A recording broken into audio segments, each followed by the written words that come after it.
name is Gene Benson. Most of you know me. I want to preface this by saying I'm pretty sure everybody in this room is in agreement that we do need a new jail. There's no question about that. However, when I sat on this board 4 years ago, I thought that I had a viable and very common sense approach to a new jail. When they closed down the annex Sullivan Correctional Facility in Fallsburg, there's a piece of property there with buildings already on it that have been maintained by the state. They're not viable for a jail as we have to build it, but that could be for your road patrol, your civil division, and the needs of your officers to give them a place where they could actually take a break from sitting in that jail. You have a local company here in this county that could build a jail for you and put local people to work. I'm not in disagreement that we need a new jail. I'm in disagreement in the price it's going to cost us. I think if you use that facility where there's already water, sewer, and electric and buildings, you could probably save half of this cost. Thank you. Kathy Aberman.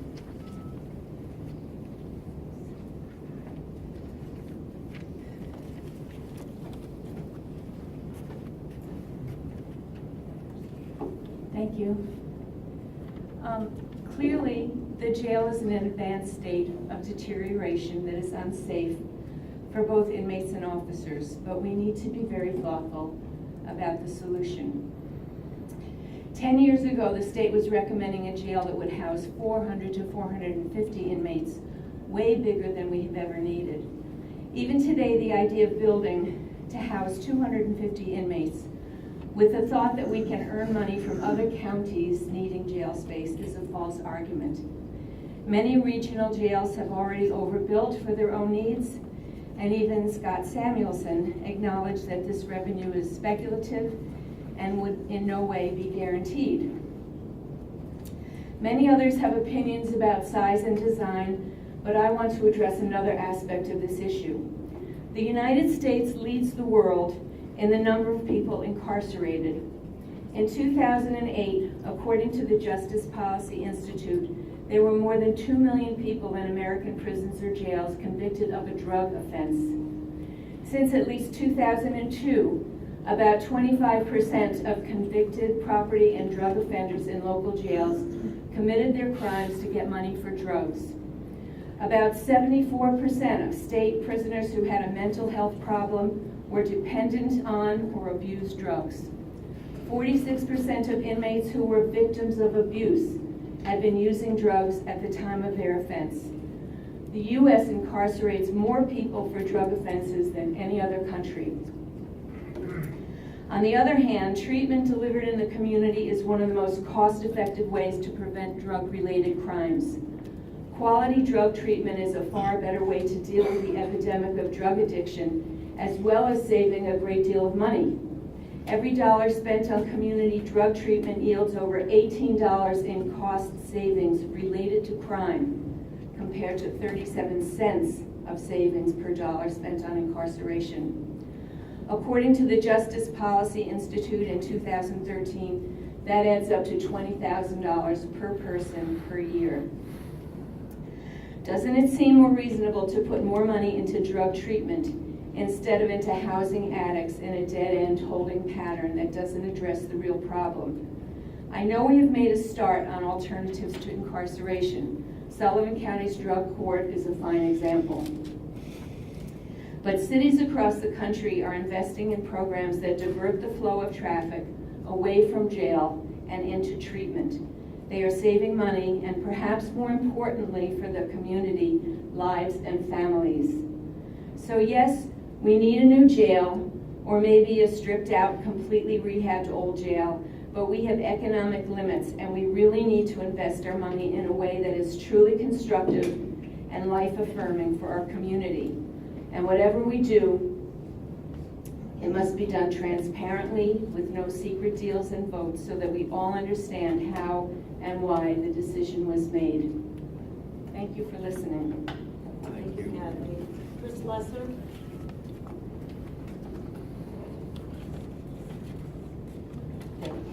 Hello everyone, I'm Chris Lesser. I'm in support of the jail only for the simple fact that it's got to be done sooner or later. This is nothing personal. As you can obviously see, I'm a senior citizen and I have a limited income. I've supported this issue for quite a few years. I've supported all legislators covering and passing this thing. I have nothing to gain or lose by this. I'm not any part of any political group. It's a necessary evil, and I wouldn't like to see this tax increase that's going to come out, and of the other issues that are going to come out to support a higher tax increase. I'll just shorten that up, but I wish that the legislators would have had the new legislators would have had a little bit longer time, because they inherited this issue, this problem, and I wish they really would have had a little bit more time to review so many of the issues and so many of the problems. Also, once again, the issue comes up that the public does not come to these meetings because it's during the business day. We have over 75,000 people in this county. Right now, if you took all of the government employees out of this room, there would be hardly any citizens left. When it comes to this crucial issue of tax increases, a few people stroll into this place and they try to pick apart the legislators and so on and so forth, and I think because they're all uniform on this, I don't think, and I'd like to see that. They are in support of this and they all are taxpayers. I want to say a few more. I better cut my thing short. I get a little excited with this. But anyway, thank you. Thanks, Chris. Is there any other public comment? Can you come up to the podium, please, and state your name for the record?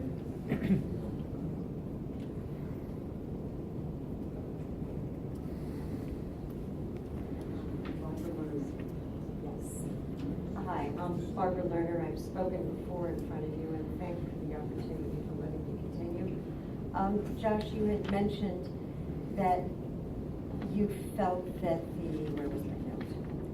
that the tax increase would only be 5%. You just authorized Hill International to do approving their feasibility study. They estimated the total cost to be greater. You came in at 95. Their total was 103. I don't know if anyone has looked into the difference in the cost. And every other study that's been done, including Patterns for Progress, has estimated that increase to be 10 to 15%. I can't wrap my head around both of those numbers. The tax cap, the tax increase is a one-time deal, but it will go up and never go down. Our taxes are just too high. Other alternatives for this jail have been presented, and the one that came in that was almost half the cost was summarily disregarded. I don't understand why. I looked at the plans. This is is it me? I did a comparison of the plans. The incarceration portion was virtually identical. The configuration was very, very similar. The difference was in the size of the administrative and non-incarceration portions of the project. In speaking with GGA directly, they weren't given the opportunity to make the modifications that the sheriff would have liked. I don't understand why they weren't given the chance, but the difference was $40 million. Labella is both the architect and the consultant, which in my opinion is a conflict of interest. They will always guide you toward their design and their preference. I don't know if you've had the chance to review the contract or any of the drawings or plans and specs. The major difference between the projects was one is steel and one is concrete. The methods of fabrication and the materials used now are totally different than what was used 20, 30, or 40 years ago. To say that you didn't want steel because you had a bad experience with it is not educating yourself on the current methods of construction. What I would really like to see is the board do a detailed analysis and actually look at what has been presented in the past. There is so much documentation. I don't know if anyone has actually sat in the room with someone and looked through the mountain of plans and specs and read the technical differences and what you are actually being asked to make a decision on today. that's going to affect everybody for the next 30 years. You can't rely on potential income. It's not fiscally responsible. In closing, I would just like to say that if you can't answer all of the questions and explain to us, the taxpayers, why this design is the fiscally responsible way to move forward, even though other designs have cost less, and you feel we're at the very, very edge of the cliff and we have to make a decision today, just think that the point of no return is after you've signed that bond agreement, after you've made the financial commitment for a county that is difficult. It's the second poorest county in the state, to move forward on a project that we can't afford to repay for a facility that is not really designed to meet our needs. Thank you. Just to let you know, your letter from yesterday Yes. will be an official document for minutes, okay? Thank you very much. I appreciate it.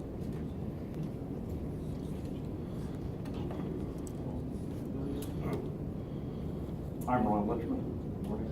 Thank you for the opportunity to speak to you. Just speak up, brother, please. So, is better in the back? I have some prepared remarks. But before I get to that, I'd like to look with you to the anticipated operating savings sheet that's on the table this morning. The sheet seems to say that there's $141 million of savings over 30 years in operational costs avoided. But to save $141 million, we are asked to buy a $100 million capital cost and pay $30 years of approximately 4% interest, which is $120 million of interest costs. So the total cost is $220 million. And if we even saved $141 million, that looks like a $80 million deficit, not a savings. In addition to which, the line one, $2 million of 4% personnel savings suggests that personnel costs currently is $50 million. $2 million is 4% of $50 million. But the current budget that you've just passed has a total jail budget of $12.4 million, of which 10.3 is personnel, and a 4% saving over 10.3 is only $412,000, not $2 million. If you run the numbers down the spreadsheet, you're not going to get anywhere near $112 million of personnel savings in 30 years. You might get 1.4. But that's not all I wanted to talk to you about. Almost all of the discussion we hear when we talk about the jail is the current jail is deplorable, and we have no choice. But almost nobody wakes up in the morning wishing that Sullivan County had a big new jail. I say almost nobody because I don't blame the consultants and the architects and the engineers, because it's their business to sell jails, and it's their business to persuade legislatures that they have no choice. But nobody else argues that it's a positive attraction. And when Louis a few weeks ago presided over a very aspirational meeting in this room, what did we talk about? What was our vision for making the county bigger and better and greater? Nobody said jail. We talked about agriculture. We talked about ecotourism. We talked about connecting our trails and attracting hikers. Alan spoke about community development, where economic development is not attractive because it's not a sufficient return on investment. But community development requires public investment. This jail can snuff all of that out. There'll be no money. We will be extracting $220 million over 30 years to do this to the exclusion of just about anything else. We won't be here in 30 years, but having saddled future generations we won't then have to wonder why kids don't stay in Sullivan County. Because we may have born them into this debt, but they don't have to live with it. Debt is not benign. $100 million debt, I think, is 2.5 times our current county outstanding debt of about $40 million. Come the next economic downturn, which some say might be next year, but it's when, not if, during the next 30 to 40 years. When sales taxes plummet like they did in 2007, 8, and 9. When mortgage tax dries up because properties are not moving. But Medicaid costs increase and unemployment increases and people need more help and those costs explode. The only thing you have any control over is the property tax levy. Therefore, don't assume that this is benign or even that it's capped. It's an open-ended blank check, in fact.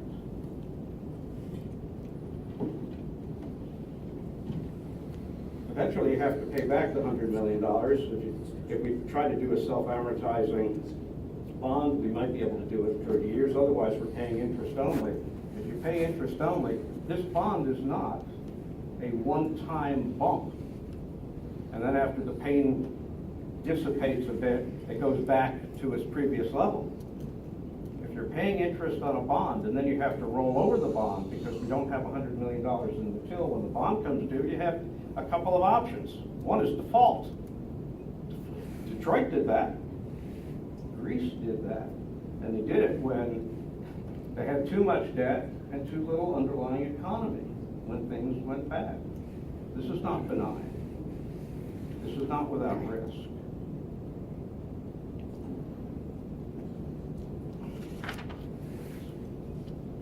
But I'm really not speaking anything new.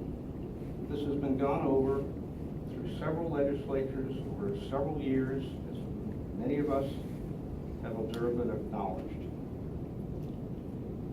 So let me read something from a couple years ago. Incurring over $80 million in new debt will cause the county significant fiscal harm, including untenable tax increases and a downgrade in its bond rating. This will further exacerbate Sullivan County's fiscal stress, make it more expensive to operate the government, and provide services to the public, increase the cost of all future borrowing, and deter economic development. The new annual debt service will exceed $4 million annually, which currently translates into an annual tax increase of approximately 8%.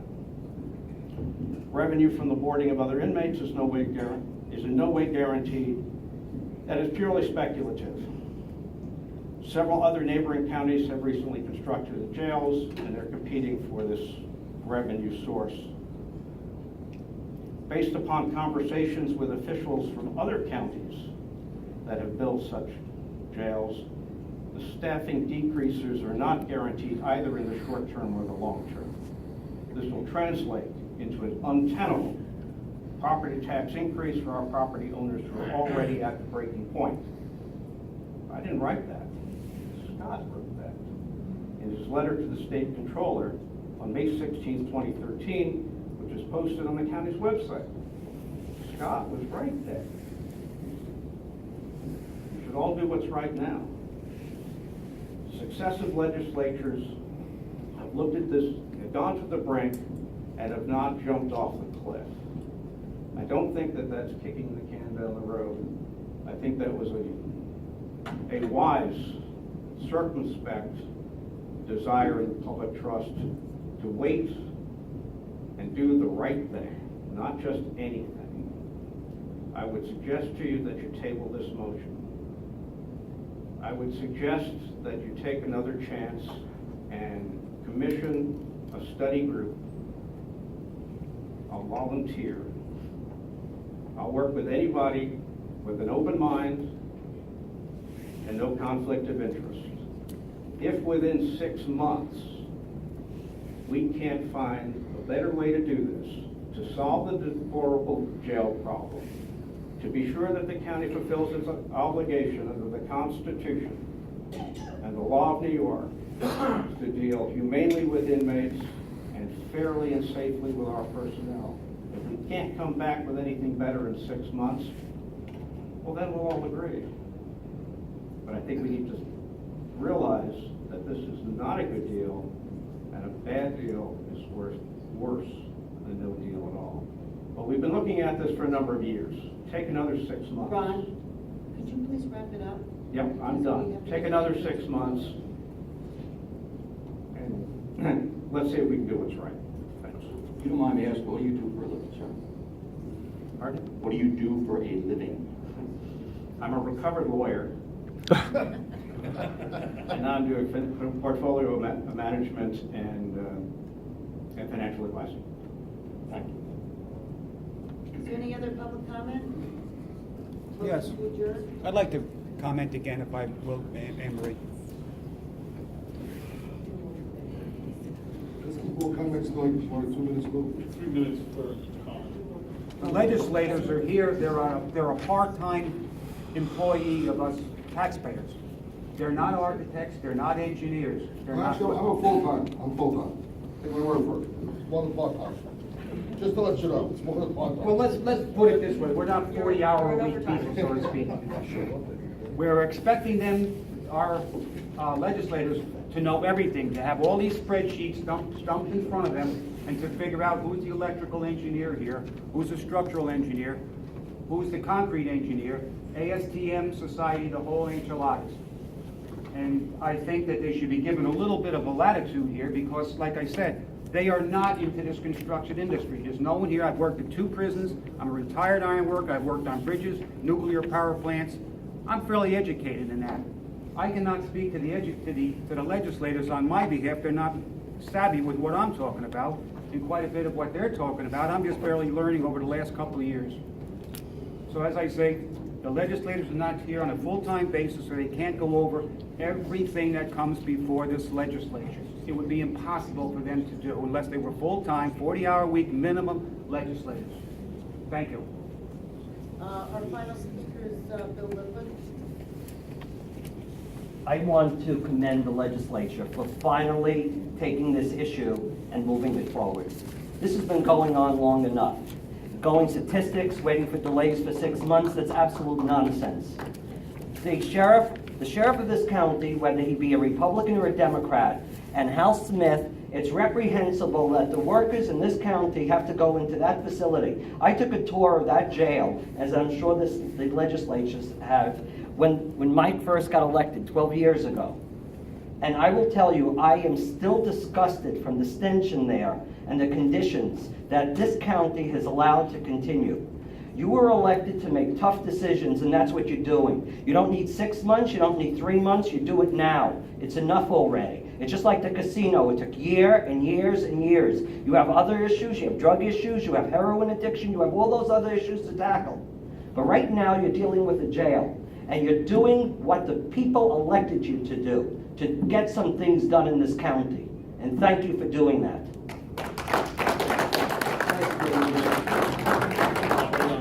Sheriff.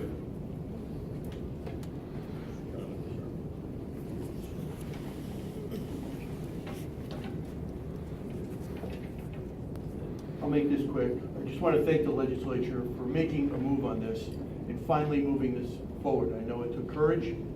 I know there's a lot of pushback. I listened to a lot of people talk, all well-meaning people with part of the puzzle. You have looked at all the numbers. You have looked at all the projects, as I have. And I've seen a lot of people come forward with different proposals that on the surface look good. But it's always when you get down to the nuance, to the detail. Dave Fanslow, when he was county manager, came in and said, we're not building a new jail. We are going to do anything we can do. We may mix this package. We may refurbish the old jail. We're not building a new jail. He took about 6 months to look at the project. He turned it upside down, squeezed it. He did everything he could. And when he was done, after looking at all the numbers, he said, the best thing for Sullivan County, the cheapest in the long run, and the best way to go forward is to build a new jail and be done with it. And you've come to that same conclusion. I think he was right then, and I think it's the right thing now. A lot of these other projects that have come forward, there were problems with them. A lot of these things look good on the surface. When you boil it down and you look at all the details, what the Correction Commission will allow us to do, what the savings will be. And, you know, I listened today, and I know everybody does mean well. One speaker, I don't know which it was, this wasn't meant to be a profit-making operation.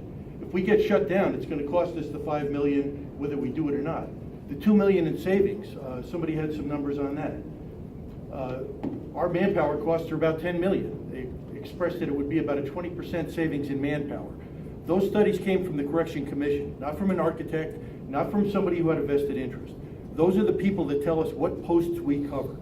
So when somebody says those manpower savings will not be real, they're real because they tell us what we have to do in our facility, and unless we need an extra person for something, that's what we do. So 20% of $10 million to me is $2 million. So I don't know exactly how those numbers got juggled. I know everyone means well. I know that people are scared to death of a tax increase, as am I, but it's 5% of your county portion, which I believe they were saying was about $55 a year. At some point, we're gonna have to bite the bullet. In 1990, if they had bit the bullet, we would have had our jail paid off already, and this would have been done. And maybe we'd only had to do a little refurbishing or something. 2, 3, 4 years ago, they put it off again. They didn't want to move. We made some cuts in the jail. Ira Cohen, who was critical of the jail, said, these aren't the kind of cuts you should make. We cut the mechanical room. We're going to put air conditioners on the roof, not inside. He came around to it and he said, these are not the kind of cuts you should make. We made them anyway because it was important to the public. In that 2, 3, 4 years, that savings has been eaten up. Manpower costs to build it, material. They're estimating that that $10 million in savings is gone, and we'll be buying $10 million less in building. The longer we put this off, the longer we delay, it's going to cost us more money. So I take my hat off to you. I know for a 9-zip vote, it was a difficult decision to make. I know there's no one up here who wanted to make this decision. I'm sure they would have liked to kick the can down the road a little further, but they did what they were elected to do, as Bill Lieblich said. They were elected to make hard decisions, get this thing moving, and this jail was not meant to bring tourists here. It was meant to treat people fairly. It was meant for a safe place for our employees to work, and it's something we're mandated to have. And if we get shut down, we're going to have that money spent for nothing, and we'll still have to pay to farm out, and then we'll have to turn around and build a jail anyway. So, thank you for your courage to make this.